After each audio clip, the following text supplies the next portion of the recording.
When I think of motherly love, I think of Mama, I think of my grandmother. It's always her.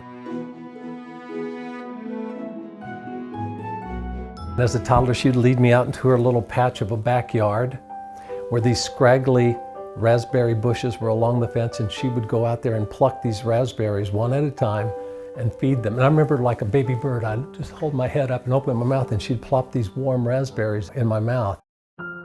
I think the deep connection that we had was sharing stories. In fact, I remember her folding her hands and leaning over and go, "So what happened in school today?" She would truly, actively and deeply listen. So I just told her every story that happened to me. I even told her about my imaginary friends. She would see me in there in the living room talking away. "So who are your friends?" And I explained that this was the big St. Bernard, there was the monkey, and there was the kitten that were my friends. When I was around 5 years old, I learned how to cuss. And she said, "You talk like that, I'm gonna scrub out your mouth with soap." And I was defiant. And she grabbed the ivory soap, and she took that ivory soap and started in my mouth, and I was so defiant, I bit the bar of soap in half, chewed it up, and spit it out on the floor. And she stopped, came back with the lye soap, put it in my mouth, and I bit down, and I caught on fire. I mean, and after that, I don't think I said a cuss word until I was 32 years old after that. I often use her as my conscience. You know, in the old Disney, Jiminy Cricket would be sitting on your shoulder, right? With me, it's Momo. And I think, if anything, what kept me from being a total ass is my grandmother's love. Because it's easy, especially after you get into Hollywood and you create a couple #1 shows and you produced a hit movie, it's easy to become one of those guys. I never did, and I know it's because of her. And to this day, I really cannot tell a lie. I have a little black booklet, and in it were notations like, "So-and-so owes me 25 cents for the church." But then, as you go through, interlaced in those pages are all of her prayers, written in her beautiful cursive. And these were not formal prayers. It was prayers like, "Please watch over my grandchildren." And if I ever need to be inspired, I just grab that little booklet and kind of hold it between my hands, and I feel like I have her energy. In the 8th grade, when I had my confirmation in the Lutheran church, the next morning, she came out to our house and said, "I want to talk to you." Took my hand, we sat there and she said, "I listened to you at your confirmation, and I believe you have a pastor's heart. And if you are willing to work hard in high school and make good grades, I'll save all the money I can, and I will pay for your college to make sure that you become a Lutheran minister." And I went, "No way, a minister? No way, I don't want to do that. I got girlfriends and parties, and I want to get a driver's license." So all through high school and college, I kind of lost track of her because I got so busy.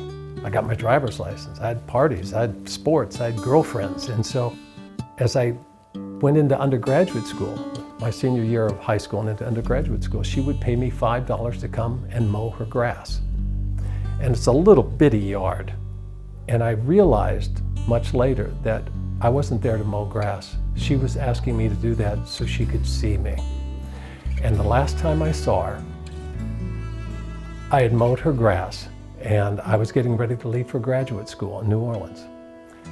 In that same little backyard where I ate the raspberries, she was standing on the back porch, and she had picked some, and she was holding it. And I finished, and I looked up at her, and I realized, wow, the cancer is really making her skinny. She had lost 20 or 30 pounds. And she said, "Before you leave, you want to come in and have a bowl of vanilla ice cream, and I'll put the raspberries on it?" And I said, "Oh, Mama, I'm too busy. I got to go, and I had things to do." And she said, "Okay." She looked at me with such tenderness and such longing that I had to turn away. And I said goodbye, and I left. Packed up, went to graduate school. About 3 or 4 months later, I got word she had died. And my family said, "Are you coming up for the funeral?" I said, "Well, I can't. I'm a starving student. I can't afford travel. I'm teaching a class. I'm in classes. I have a rehearsal. I just can't make it. So I didn't go to this woman's funeral. And that always kind of stayed with me. And then when I was approaching my 70th year, I happened to wake up one night about 2 o'clock in the morning, wide awake. So I went down to my study and I thought, well, I'll think or pray. And I got my Bible, and when I opened it, letters fell out of the cover. And I picked them up, and they were all from my mother. And then on the second page of this one letter, at the very bottom it said, I believe my mother was correct. You have a pastor's heart. And as soon as I read that, I felt Mama's spirit in the room. And I was afraid to move, because I was afraid if I moved, she would go away. So I started to talk to her. And then I happened to notice that the sun was starting to rise. So it'd been a while. I'd been sitting there. And so finally I went, I am so sorry. I didn't come to your funeral. I said, I'm sorry I wasn't there to honor you. Would you please forgive me? And in that moment, it was like a weight lifted.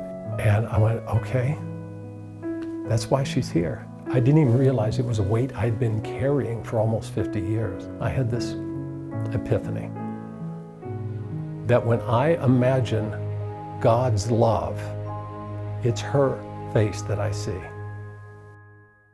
My name is Matt. I'm one of the lucky ones.